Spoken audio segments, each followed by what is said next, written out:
Hello everyone, this is Crota now giving you game 4 in a series between Elfi and Thorzain. Game 4 taking place here on Antigua Shipyard. First thing I will check, this looks like this is a tournament edition of the map, meaning no gold minerals in the center of the map. And I hopefully this will be an interesting game. Now, so far in this series, we have seen Elfi open up with some very unique and very high pressure builds, which he seems to be favoring. Thorzain did take game 2, which was one of those longer macro games, and with very strong ghost usage, in addition to Vikings able to shut down both High Templars and Colossi, allowing that Marine Marauder army to simply take out the rest of the gateway units. We see Thorzain spawning as the blue Terran player here at the 5 o'clock position. Meanwhile, all the way on the other side of the map, we have Elfi spawning as the red Protoss. Protoss versus Terran once more. We'll see what the strategies will be and whether or not we are going to be going into fast expansions. So far, Thorzain is going to be setting up that barracks now. The next key thing will be to look at whether or not he double queues up some SCVs here. Now, taking a look back, Elfi is going to be doing a little bit of scouting, and I do assume an assimilator will be placed down here in just a moment.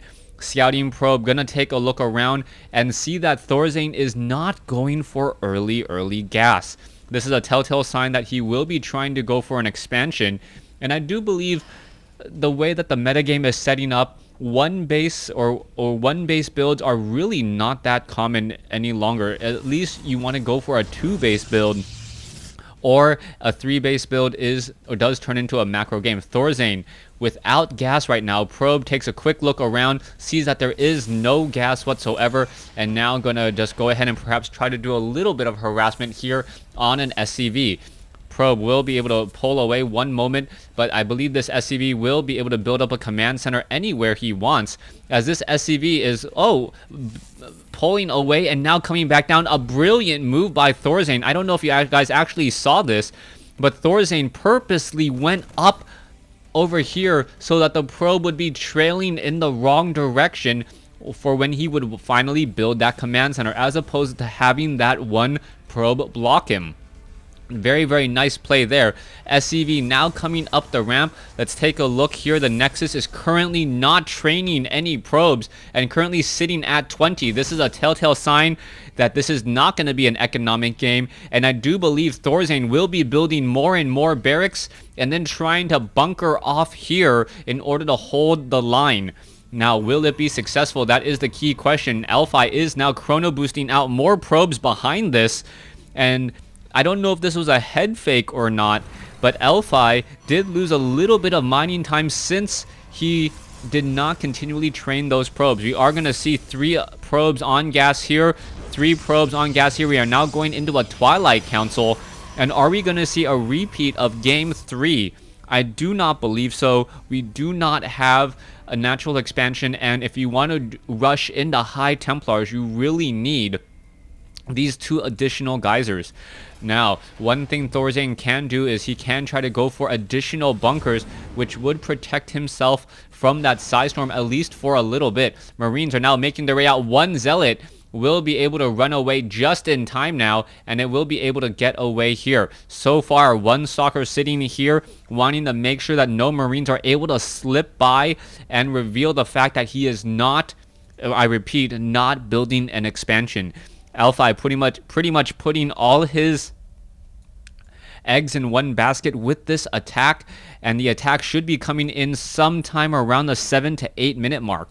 I do believe it is going to be Blink Stalker play up the ramp here, and then perhaps coupled with a Warp Prism in order to reinforce. Now, that early pressure may work out well, but you do need 1 to 2 sentries to actually force field the ramp so that the Marines and all of the units that are defending on the low ground cannot get back up on the high ground here. We can see 3 warp gates now being added. There is that observer, and we are still getting that blink research. The problem with the sentry opening is that it is very difficult to actually get the right amount of gas. Blink takes a lot of gas. The observer takes a large amount of gas as well, and these stalkers are not gas intensive, but they do require some gas as well. Engineering bay now being placed down. Proxy pylon is being set up. Thorzain now with a very, very large supply advantage. What is that, about what, 13 supply advantage, and also 5 worker advantage, and less diminishing returns on those workers, as we already see mules mining away here. We are going into the starport, we are going into a reactor here, and the key question will be, how effective is this early pressure going to be? The Marines and the Marauders are already making their way off over here. You can see that there's an observer here, but somehow Thorzain, with a 6/6 spider sense, is suspecting that something is happening here just beyond the fog of war. Stalkers are now wandering around. Are they just going to try to walk up the front here and now engaging against the Marauders? SCVs now coming off. One Marine does get taken down, trying to do a little bit of maneuvering as SCVs are getting picked off here. Are the Stalkers going to be able to blink back? Yes, beautifully done. Beautifully peeling back there as SCVs get taken down. A new round of Stalkers now looking to come in. There is one Stalker off over here that was engaging in a rather poor location. The lower hit point Stalkers are being positioned into the back. There is still a bunker on the front door, and the SCVs are coming over to try to repair. Here we go. SCVs are massive repairing, and because, oh, Stalkers now spark blinking up onto the high ground. Beautifully done once more. Elfi now trying to engage here. SCVs still chasing the Marines and the Marauders. Observer now taken down. That is a huge loss for Elfi. Elfi will need to replace that one observer as the Stalkers now forced to retreat. A beautiful scan at just the right time.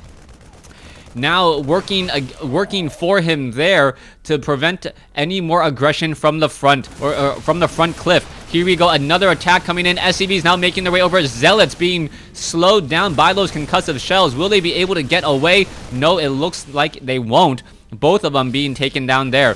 Thorzain, the longer this game goes, the better it will be for him. Harvester count is 28 to 27. Mules nowhere in sight as scanner sweeps were utilized. Stalkers now trying to engage again. SCVs once again coming over to repair, and all Elfi is doing at the very least is trading shield damage on these Stalkers for SCV mining time and minerals to repair this bunker. Here you go, once again going at it. The Stalkers now trying to blink back, able to do exactly that. No new observer, and without that observer, this is a huge loss. No more pressure on this side.